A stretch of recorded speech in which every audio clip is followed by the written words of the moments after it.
What's up, Brolies? Kamusta? Welcome back sa ating second Tagalog channel. So in today's video, gusto ko lang kayong i-invite sa isang napakalaking event na mangyayari ngayong taon. Actually, taon-taon naman siya nangyayari, at least for the last 2 years.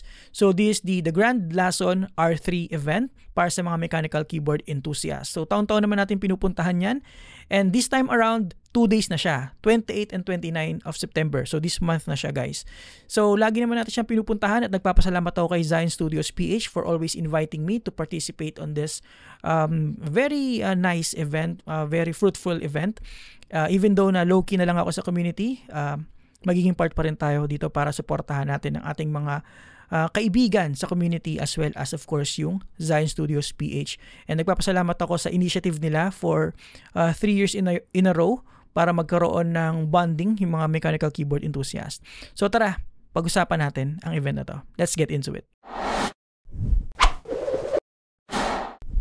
So before we start, honest disclaimer lang, this video is not paid. Hindi ako binayaran ni Zion Studios PH para gawin itong video na to. Ginagawa ko lang to give support para sa kanila and para sa inyo na rin para magkaroon kayo ng idea na mayroong ganitong malaking event na mangyayari and ma-pick yung interest nyo when it comes to the mechanical keyboard community kasi masayang hobby ito, guys. Sa totoo lang, marami kayong pwedeng matutunan. Kahit sabihin mong peripherals lang siya, di ba? Keyboard lang siya. Talaga naman na napakalalim din naman talaga niya na rabbit hole. Okay, so may slide na pinrovide sa akin si Zion Studios PH na sabi nila is pwede ko naman i-share sa inyo. Most of the details here are final na, pero may mga surprises pa sila and mga i-add pa sila dito. Pero para lang magkaroon kayo ng idea, papakita ko sa inyo ito. Okay? So, this is for hobbyists by hobbyists kasi yung mga tao sa Zion Studios PH are talagang passionate when it comes to the mechanical keyboard hobby.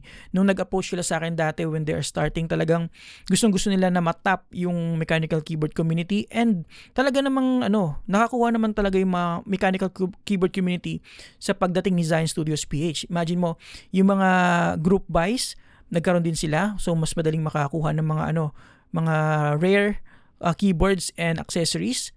Tapos, yun nga, lagi sila naggagawa ng mga event na ganito taon-taon.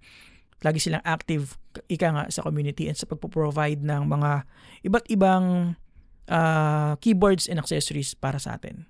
Hindi natin kailangan mag-source out sa China on our own. Okay, so next. So, ito yung mga videos, hindi ko mapapakita sa inyo isa. Siyempre, masyadong madami yan. Pero talaga namang sumikat din yung The Grand Lason R1 and R2. Kaya ngayon, ginawa na nilang 2 days. Okay? So, the clickiest, the biggest, and the grandest, the Grand Lason event, R3. Siguro sa R4, 4 na araw na, no? Joke lang. Masyado na matagal yun. So, ito yung mga sponsors, mga content creators, and mga collaborators last year. So, dun sa the Grand Lason R2. And hopefully, lahat din naman sila ay maging available this time around. So, ayan, meron tayong keyboard community, CMKE sa Cebu. Of course, sa atin, Keyboard Addicts PH. Tapos, meron ding MKB PH.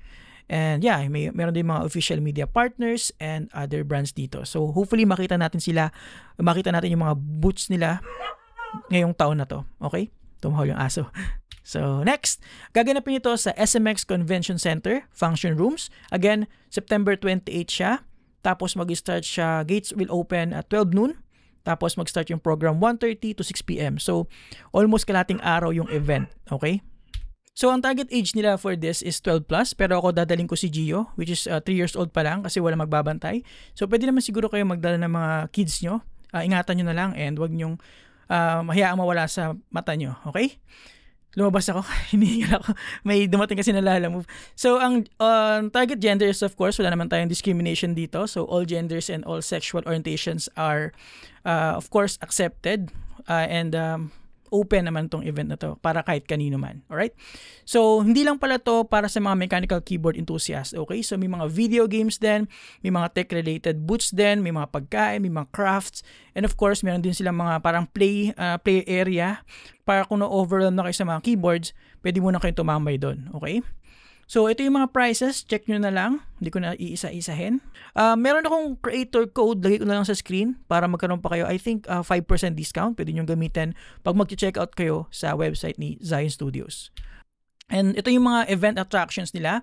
So, merong Key Bazaar, Chill Builds, Key Showcase, Rig Showcase, TGL typing competition. Isa-isay natin yan dito sa slide na to. So let's do that. So yan, merong Key Bazaar. So yung mga brands, local brands and other international brands, mag-set up sila ng mga booth. Pwede kayong bumili ng mga accessories, keyboards, merchandise, and all that. So pwede nyo bisitahin isa-isa. And hopefully may dala kayong enough money para kayo talagang totally magpalason sa event na to. Okay? Ang technique dyan is wag kayong magdala ng cash para hindi kayo malason. Pero may mga Gcash din naman dyan in Maya. So good luck sa inyo lahat, guys. Meron din palang chill builds pero hindi ko pa pwede ipakita sa inyo yung picture kasi may mga surprise daw sila dyan. So yun lang muna masasabi ko, okay? Tapos, of course, magkakaroon din ng Keep Showcase kung saan pwede kayong mag-display ng mga keyboards nyo. Pakita nyo yung mga keyboards nyo. Ingatan nyo lang, bantayan nyo lang, okay? Kasi syempre maraming tao eh. Tapos, of course, meron din ditong rig showcase. So sabi ko nga kanina, hindi lang ito para sa mga mechanical keyboard enthusiasts. Magkakaroon dito ng rig showcase in collaboration with Baremore Tech Zone. So sila yung parang magiging partner design studios dito. Mag-set up sila ng isang area doon na magpapakita sila ng mga different modified PC case or tinatawag nga na rig showcase. So makikita natin yung mga gawa ng ating mga popular PC modders like si Tito Mike ng Tantrix, si Sir Mark Van Acosta, sana sumali din si Sir Paul Perez, and si Sir Mikey of Mad Mods PC. Okay, sana makita din natin sila. And yeah, yung mga iba pang mga modders dyan. Okay. Next, of course, meron din tayong TGL typing competition. Kung mabilis kayong mag-type and wala kayong stage fright and kaya nyo yung pressure na mag-type talaga sa stage. And sumali kayo kasi exciting din tong competition na ito. Sabi nila pag mechanical keyboard enthusiast ka daw, dapat mabilis kang mag-type eh. Sabi sa comments sa mga videos ko. Alright, so meron din tayong keyboard of the year. Pwede kayong sumali dyan. And of course, yung sinasabi ko nga kanina, Flex Zone Reborn. So may mga dito parang arcade type or arcade type na zone na pwede kayong tumambay kung medyo napapagod na kayo magitingin sa mga keyboards. And pwede kayong mag-release ng energy nyo dito. Ayun no.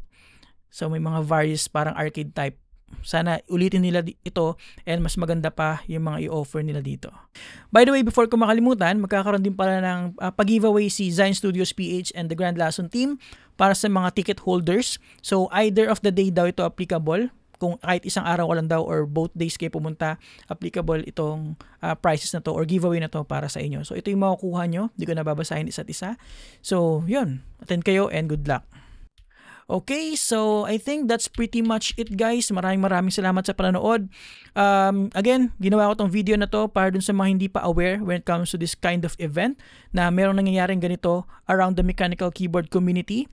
Para at least mapik yung interest nyo, sumali din kayo sa mga community, either sa Keyboard Alex PH community, sa CMKE kung taga Cebu kayo, and sa Mechanical Keyboard Warriors PH kung talagang gusto nyong ma-immerse pa sa hobby na to kasi napakalalim nga nitong hobby na to eh.